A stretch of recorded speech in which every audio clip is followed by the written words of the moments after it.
Now we'll talk about fraud, abuse, and neglect. And we'll start by discussing fraud.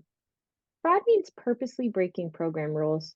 Fraud is not the same thing as making a mistake. While mistakes happen, that is different from purposely breaking the rules. Examples of fraud are approving a time record with more hours than the worker worked.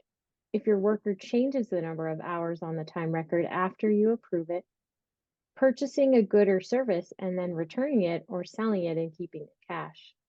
If a worker forces you to approve a timesheet that isn't right, that's not your fault and should be reported to the state. Don't be afraid to report it. Call your case manager or support broker right away if you know or even think that fraud has happened. Remember, mistakes happen. It's only fraud if it's on purpose. Erica, could you give us a couple examples of fraud that you have seen or heard about? Sure, Laura. One example I've heard about is members saying they don't want their workers to lose hours, so they let their worker get paid for the whole shift, even if the worker leaves early. For example, if the worker was supposed to work 10 a.m. to 2 p.m., but left at 1:30 p.m., the member still lets the worker get paid until 2. Hmm.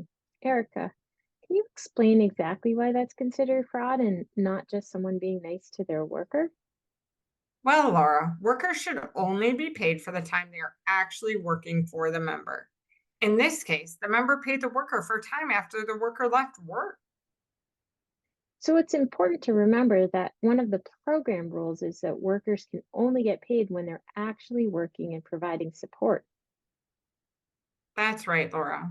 Another example of something that happens, often really innocently at first, but then could lead to fraud, is members signing incomplete or blank time cards. The member then lets the worker fill in the hours without the member reviewing or approving the time card at the end of the pay period. Once the time card is signed, worker can add any hours to the time card, even extra hours the member didn't approve. It's important that the worker and member both review the time at the end of the pay period and make sure they agree on the hours. Then they can each approve the time for themselves. No one else but the member or their representative should have the final approval of the time. So what you're saying is that even if a worker works, say every 3 hours every Monday, the member shouldn't complete and sign a timesheet in advance because it just leaves room for potential fraud. That's right, Laura. You shouldn't even do that if the worker is a family member or a friend. You just never know what can happen. Erica, you've given us some great examples of things that people might not think about. Do you have other examples you could share? Well, Laura, another example of fraud that sticks out for me is that a member would hire workers but make a deal with them. The deal was the worker didn't have to do any work for the member, but the member would still pay them. The catch was the worker had to split the money with the member. So he was basically stealing from his own budget. He was found out and kicked out of the program. That's really terrible that someone would do that. Honestly, fraud will always be found out and it isn't worth risking your life for it. Remember, if you were found to be committing fraud, you will be disenrolled from the program. If you suspect someone is intentionally breaking program rules or turning in false time records, the best thing to do is report what is happening to your case manager. To prevent mistakes or potential fraud, you can review time records regularly, closely monitor your budget and spending, never share your passwords, and talk to your staff during training about the importance of accurate records. If you find mistakes, ask them to correct their errors. If you suspect someone is intentionally breaking program rules or turning in false, now we're going to discuss abuse and neglect. Abuse is when someone does something to hurt you emotionally or physically. Someone calling you names or saying mean things about you is abuse. Some other examples of abuse are hitting, unwanted touching, and threats. Neglect means someone doesn't help you when they're supposed to. For example, not helping with care tasks, food, or doctor's appointments. Abuse and neglect are topics you never want to hear about, but we do need to talk about them. Erica, have you had experiences with these? Unfortunately, I have.